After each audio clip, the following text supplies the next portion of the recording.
In April 2016, at the height of the deadliest drug epidemic in U.S. history, Congress effectively stripped the Drug Enforcement Administration of its most potent weapon against large drug companies suspected of spilling prescription narcotics onto the nation's streets. By then, the opioid war had claimed 200,000 lives, more than 3 times the number of U.S. military deaths in the Vietnam War.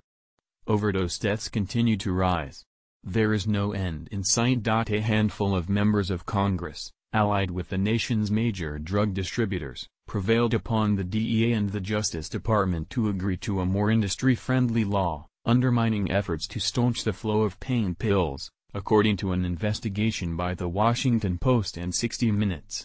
The DEA had opposed the effort for years. The law was the crowning achievement of a multifaceted campaign by the drug industry to weaken aggressive DEA enforcement efforts against drug distribution companies that were supplying corrupt doctors and pharmacists who peddled narcotics to the black market. The industry worked behind the scenes with lobbyists and key members of Congress, pouring more than $1 million into their election campaigns. The chief advocate of the law that hobbled the DEA was Representative Tom Marino, a Pennsylvania Republican who is now President Trump's nominee to become the nation's next drug czar.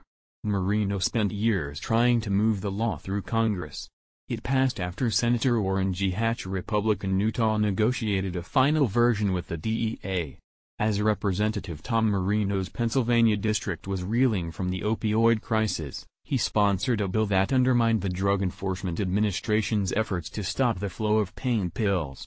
Alice Lee / The Washington Post. For years, some drug distributors were fined for repeatedly ignoring warnings from the DEA to shut down suspicious sales of hundreds of millions of pills, while they racked up billions of dollars in sales. The new law makes it virtually impossible for the DEA to freeze suspicious narcotic shipments from the companies, according to internal agency and Justice Department documents and an independent assessment by the DEA's chief administrative law judge in a soon-to-be-published law review article. That powerful tool had allowed the agency to immediately prevent drugs from reaching the street. Political action committees representing the industry contributed at least $1.5 million to the 23 lawmakers who sponsored or co-sponsored 4 versions of the bill, including nearly $100,000 to Marino and $177,000 to Hatch.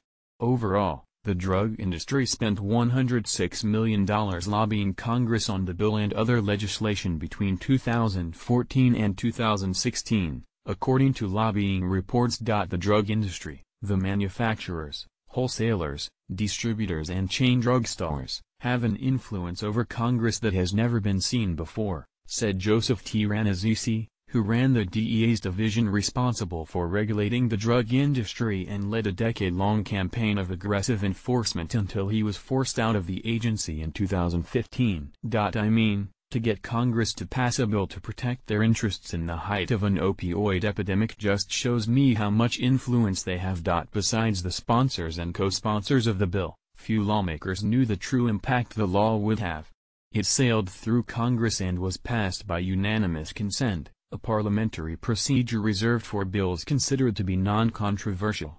The White House was equally unaware of the bill's import when President Barack Obama signed it into law, according to interviews with former senior administration officials. Top officials at the White House and the Justice Department have declined to discuss how the bill came to pass. Michael Botticelli, who led the White House Office of National Drug Control Policy at the time, said neither Justice nor the DEA objected to the bill, removing a major obstacle to the president's approval. We deferred to DEA, as is common practice, he said. The bill also was reviewed by the White House Office of Management and Budget. Neither the DEA nor the Justice Department informed OMB about the policy change in the bill, a former senior OMB official with knowledge of the issue said recently. The official spoke on the condition of anonymity because of the sensitivity of internal White House deliberations. The DEA's top official at the time, Acting Administrator Chuck Rosenberg, declined repeated requests for interviews. A senior DEA official said the agency fought the bill for years in the face of growing pressure from key members of Congress and industry lobbyists. But the DEA lost the battle and eventually was forced to accept a deal it did not want. They would have passed this with us or without us, said the official, who spoke on the condition of anonymity. Our point was that this law was completely unnecessary. Loretta E. Lynch, who was Attorney General at the time, declined a recent interview.